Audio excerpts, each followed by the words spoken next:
Бес саусақ хикаялары. Ертеде бас бармақ, балаң үйрек, ортан терек, шылдыр шүмек, кішкене бөбек атты бес ағайынды өмір сүріпті. Олар бірге жүріп, небір қызық оқиғаларды бастан өткеріпті. Солардың біразын өздерінің қатысуымен жазып алып едім. Енді соны сендерге әңгімелеп берейін. Ат жалмандар мен айқас. Бес ағайынды бір жылы егін салыпты. Астықтары мол шығады. Күзде егінді жинауға кіріседі. Әрбірінің өз міндеті бар. Балаң үйрек егін орса, шылдыр шүмек оны баулап бастырады. Ортан терек кепкен астықты келіге түйіп, суырып, қызыл дәнге айналдырады. Ал бас бармақ бидайды қаптап, жорға торғай жегілген арбаға тиейді. Кішкене бөбек астықты қоймаға тасиды. Дегенмен, сол мол ырыздыққа көз алартушылар да табылады. Көрші ауыл ат жалмандар ордасы екен. Олар тонау мен қарақшылықты кәсіп етіпті. Ағайындылардың астығы пісіпті дегенді естіп, жол ториды. Бір күні арбасына астық тиеп алған кішкене бөбек жорға торғайын жорғалатып келе жатады. Өткелде жете бергенде алдынан сойылдарын шошаңдатып, 4-5 ат жалман шыға келеді. «Тоқта!» дейді олар арбаның алдын кес-кестеп. «Мына өткел біздікі. Бұдан өту үшін ақы төлейсің, астығыңның жартысын қалдырасың. Әйтпесе, бәрін түсіріп аламыз. Қане, қайсысын таңдайсың?» Кішкене бөбек амалсыз алғашқысын таңдайды. Астығының жартысын беріп кетеді. Оқиға келесі күні тағы қайталанды. Бұған төзе алмаған ағайындылар олардан құтылудың амалын іздеп кеңес құрады. «Ау, не айтасыңдар? Бұлардан қайтсек құтыламыз», дейді бас бармақ сөз бастап. Еш қайсысы үн қатпайды. Өйткені дайын тұрған амал айлалары жоқ еді. Бәрі қиналып бастарын қасиды.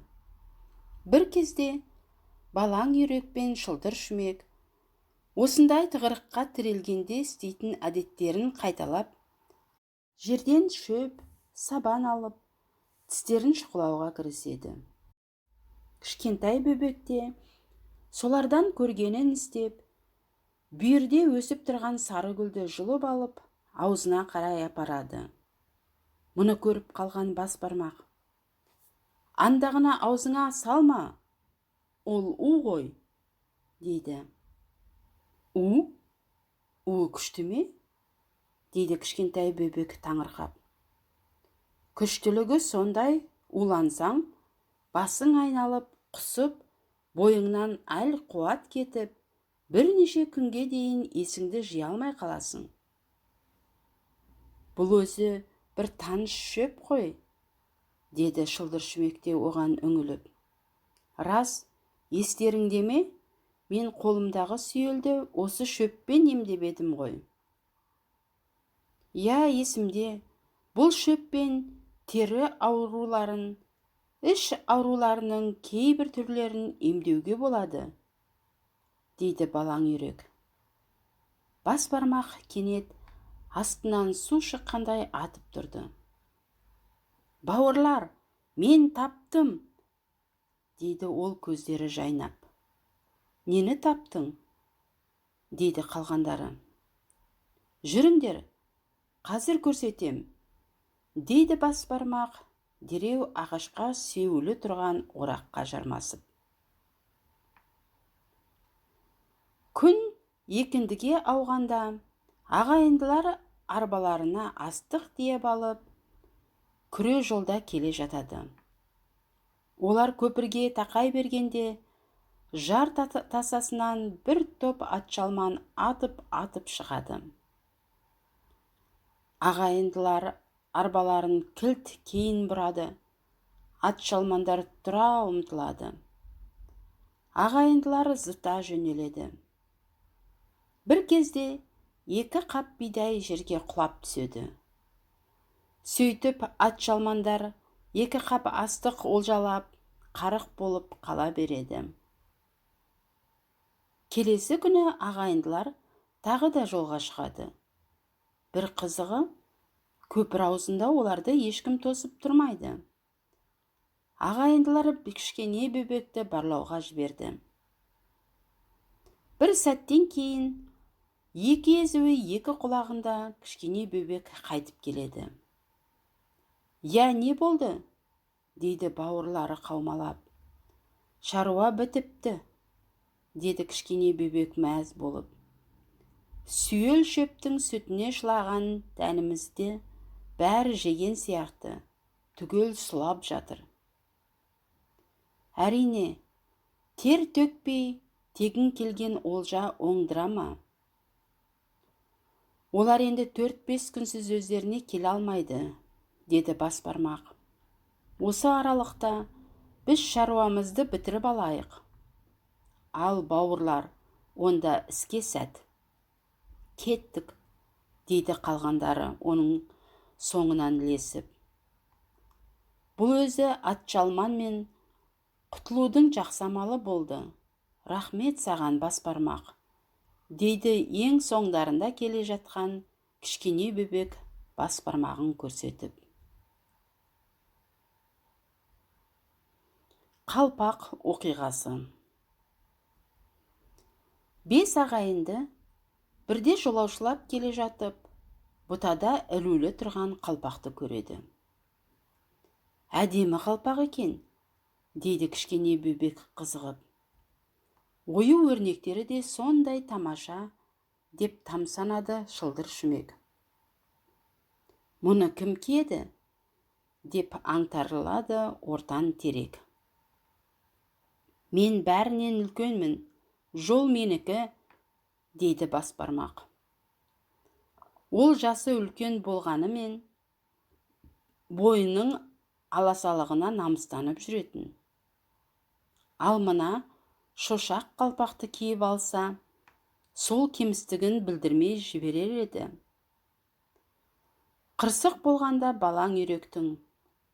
«Қалпақты киіп көрейік, кімге шақ келсе, сол кисін», деген ұсынысы ол мақсатының жүзеге асуын қиындатып жібереді. Қалпақты бәрі киеді, ешбіріне қона қоймайды. Тек кішкене бөбектің басына құйып қойғандай дәл келеді. «Алақай, маған шақ келді», деп шаттана қуанады ол. Бірақ өзге бауырлары оған көнгісі келмейді. «Ау, бұл қалпақты бәріміз бірдей таптық қой», дейді шылдыр шүмек. «Ендеше, неге біріміз иеленіп, қалғанымыз құр қаламыз? Одан да өнер мен сынға түсіп, жеңіп алайық». «Шылдыр шүмек дұрыс айтады», дейді өзгелері қостап. «Онда қандай өнер мен сынға түсеміз?» Бұл сауалға бәрі тосылып қалады. «Бауырлар», дейді кенет ортан терек алақанына түкіріп, «жүгіріп жарысайық. Кім озып келсе, қалпақ соныкі болсын». Өзгелер оның ұзын бойына қарап ойланып қалады. «Ортан теректің ұсынысы дұрыс екен», дейді кенет кішкене бөбек. «Жарыссақ, жарысайық. Бірақ жаяу емес, көлікпен жарысайық». «Көлікпен? Оны қайдан табамыз?» «Бағана өзіміз келген көк жонға қайта барайық», дейді кішкене бөбек саспай. «Сол жерде кім қандай жәндікті бірінші кездестіреді, ол соған мініп шапсын. қалпақ көмбеге бірінші жеткендікі. Ой, бәрекелді, дейді бас бармақ басын изеп. Олар көк жонға шыға бергенде, бас бармақ жоңышқа арасында жайылып жүрген тасбақаны көреді. Ал, онда мен зыттым, деп қуанған ол тасбақаға барып мінеді. Оның артынша балаң үйрек пен шылдыр шүмектің жолы болады. Балаң үйрек шөп арасынан бір кірпіні табады. Жон арқасына шөп шалам салып, жөнеп береді. Шылдыр шүмек іннің аузында күнге қыздырынып отырған қосаяқтың арқасына жабысады.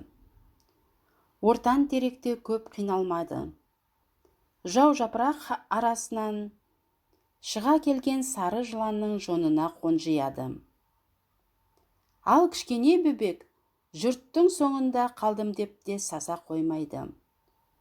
Оның өз себебі бар еді. Бағана осы жолмен өткенде жусан арасында ұя басып жатқан бозторғайды байқағанды. Өзі бастап көлікпен жарысамыз дегенде соған сенгенді. Бауырлары бірінің артынан бірі жөнелген соң, ол соған қарай жүгірді. Бозторғайға қарғып мініп, пыр етіп ұша жөнелді. Сөйтіп, жел де есіп, көмбеге бірінші жетеді. Бір кезде шылдыр шүмек жетеді, қосаяқпен секеңдеп. Көлігінен түскен соң ол, мынаның секіргеннен шек қарным үзіле жаздады ғой, деп шөпке аунай кетеді. Бір кезде иреңдеген сары жылан мен ортан терек жетеді. Ол да бас айналып, жерге сұлай кетеді. Оның артынша жеткен балаң үйрек кірпіден түсе салып, ойбай, инесі кірген бе ашып барады, деп құйрығын сипай береді. Олар естерін жиған соң барып, кішкене бөбектің басындағы қалпақты көреді. Әй, қалпақты киіп алыпсың ғой, дейді шылдыр шүмек таңдана. Қалпақ өзімдікі болса, кимегенде, дейді кішкене бөбек. Бәріңнен озып келдім, келісім бойынша қалпақ менікі. Аналар ауыздарын аша алмай қалады. Дәл сол кезде жаңа жеткен тасбақадан тері сорғалап бас бармақ түсіп жатады.